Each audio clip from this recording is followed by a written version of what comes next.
Good morning, and welcome to your morning cereal.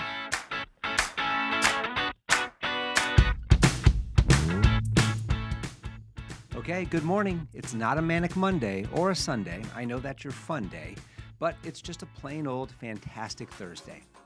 It's also National Draw a Dinosaur Day, so that's an easy one to check off. And it's also, and you'll be excited for this one, it's Yodel for your Neighbor's Day. You're welcome, neighbors. So just a plain old Thursday is shaping up to look really good right now. Okay, let's go ahead and just jump right into today's quotes. One fun, nostalgic quote, and then a second quote to tease our book review later in the episode. Hopefully, one of these quotes will speak to you and kickstart your day in a positive direction. All right, the first quote is from Christian Bale, and he said, "But I learned that there's a certain character that can be built from embarrassing yourself endlessly. If you can sit happy with embarrassment, there's not much else that can really get to you." End quote. Now, I absolutely love this quote because the feeling of embarrassment is one of the strongest negative feelings people can feel, and being comfortable in that has to be empowering. And today's teaser quote from the book review is, quote, "Bores, that is all they are. Bores, intoxicated with their own egos, drunk with a sense of their own importance." End quote. And as usual, we'll unpack that here in just a few minutes during the book review segment. But first, let's jump into our usual dose of fun and historic facts from this day in history. Today's news facts and birthdays are for January 30th. In 1847, the city previously known as Yerba Buena, meaning good herb, San Francisco was given its current name. Franklin D. Roosevelt was born on this date back in 1882. In 1933, Adolf Hitler was named Chancellor of Germany, marking the beginning of the Third Reich. In 1948, Indian leader Mahatma Gandhi, considered the father of his country and internationally revered for his doctrine of nonviolent protest, he was assassinated on this date in the garden of the New Delhi home that he was visiting. In 1965, the world saw its largest ever state funeral at the time at St. Paul's Cathedral in London for Winston Churchill. In 1969, the Beatles performed their last live gig. It was a 42-minute concert on a roof in London, England. In 1977, the eighth and final part of the TV series Roots, it became the most watched U.S. entertainment show up until that time, not including sports or news, but with an estimated 100 million viewers. And in 1982, the first computer virus was released. It was named Elk Cloner, and it was created by a 15-year-old as a practical joke. Those darn kids. Well, that kid, Richard Durinkta, he went on to graduate from Northwestern University, and he had several tech/software companies, with one of them being acquired by IBM in 2015. And lastly, in 1994, Dan Jansen, he skated a world record 500 meters, becoming the first man to ever break 36 seconds in the event, at 35.92 seconds. The current record is 33.61 seconds, which was set in 2019. And if today is your birthday, happy birthday. You share a birthday with actor Christian Bale. He's 51 years old today. Former Vice President Dick Cheney, he's 84. Singer-songwriter Phil Collins, he's 73. And actor Gene Hackman, he's 95. And the number one song on this date in 1991 was "The First Time" by Surface. This was an R&B/pop music love song from the early 90s, and it takes me way back to junior high school love. But the song may not be well known to many listeners. The song only spent a week at number one and was the group's only number one song.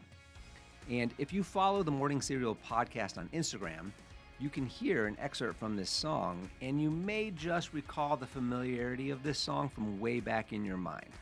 The chorus says, "The first time I looked into your eyes, I cried." Red flag, get your red flags. And the number one movie on this date in 1996 was 12 Monkeys. This is another movie I haven't seen, but it's about traveling back in time from the 2030s back to the 1990s to try and stop a plague that could wipe out humanity. And it stars Brad Pitt and Bruce Willis. In fact, Pitt's work earned him a Golden Globe win for the Best Supporting Actor, and it was his first Oscar nomination. I may have to watch this one at some point just to see what the film thought the 2030s would look like. given we're just 5 years away from that. It's a crazy thought. Okay, that brings us to the book review and some personal growth segment of the morning serial. And this is where we take a few moments to reflect on lessons learned from the current book we're reading. Currently, we're reading through Dale Carnegie's How to Win Friends and Influence People. As you know, it's a timeless book that is consistently on all the must-read lists, and it's packed with rock-solid advice and actions for us all to use and to build healthy foundational concepts to live by. And yesterday, we were still reading through Chapter 4 of Part 2, entitled An Easy Way to Become a Good Conversationalist. And Carnegie started this chapter out by telling a story about himself being labeled the most interesting conversationalist, simply by being an active and interested listener. And he continued yesterday saying that not only can active listening make people feel important, but when used patiently and with sympathy, active listening can be a great tool to reduce the anger levels with someone that is upset. Carnegie tells a story about Julian Detmer. He's the owner of a growing company and how he handled an angry customer who stormed into his office. The backstory here is that the customer owed the company a small amount of money that the company was absolutely sure he owed and pursued collecting it. However, the customer was also sure that he did not owe the money, and after several letters asking him to pay, the customer went to Chicago to tell the owner in person that he wasn't paying and to really just give him a piece of his mind. Well, Detmer, the owner of the company, he said this about the encounter, quote, "I listened patiently to all he had to say. I was tempted to interrupt, but I realized that that would be bad policy, so I let him talk himself out." End quote. When the customer had finally said his piece and was in more of a receptive mood, Detmer thanked the customer for coming to Chicago and that he had done him a great favor telling him this story, that his credit department had annoyed him and that it concerned him that maybe they were annoying other good customers as well. Detmer told the customer that he understood exactly how he felt and that he would do the same thing if he were in his shoes.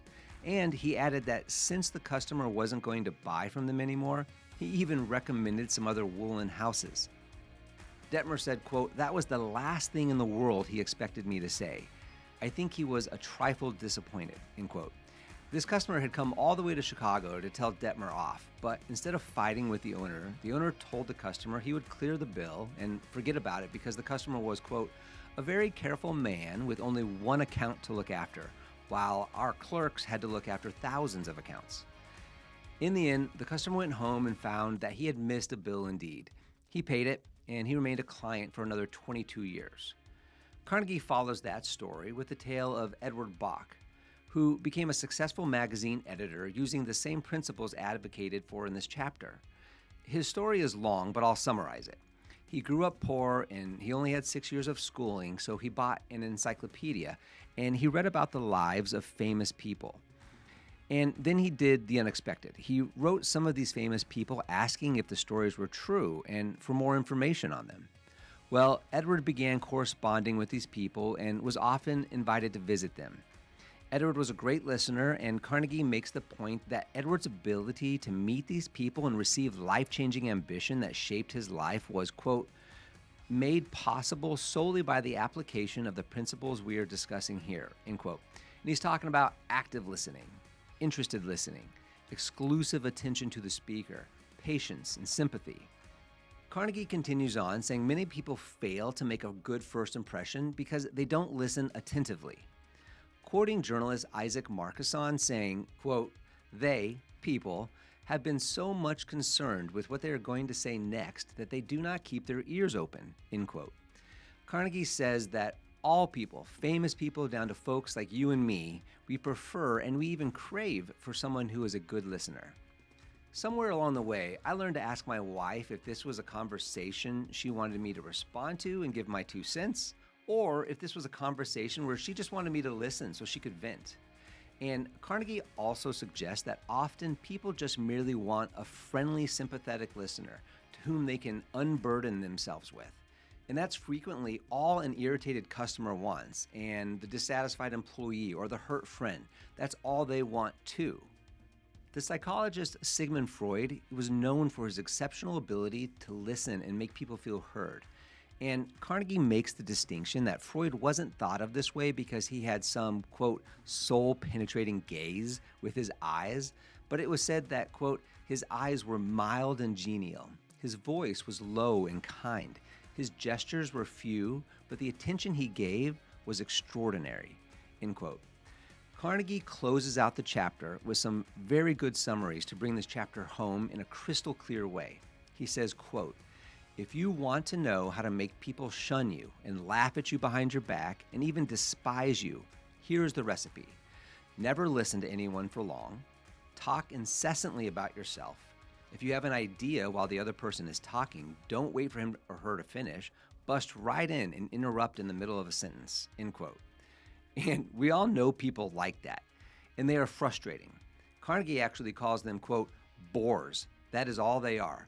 Bores, intoxicated with their own egos, drunk with a sense of their own importance, end quote.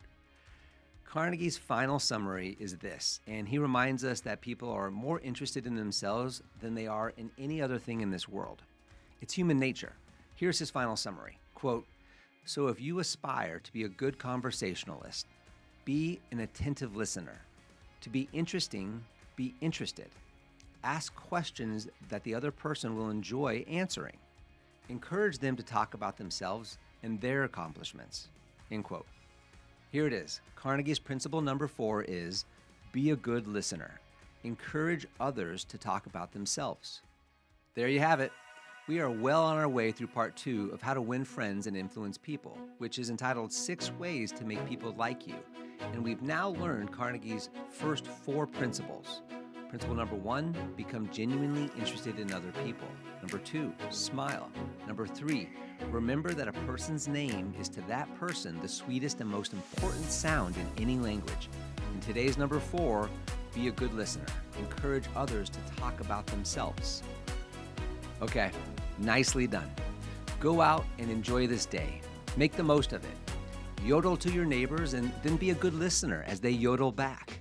If today is a tough day ahead, just keep swimming. You can do it.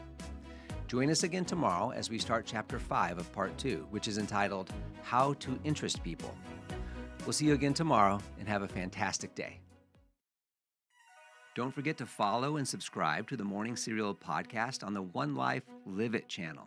You can find more episodes and videos by visiting our YouTube channel and the website at Sean Inglis and at SeanInglis.com, where you can also follow our other podcasts, the Mr. and Mrs. Inglis podcast and the Life Happens podcast.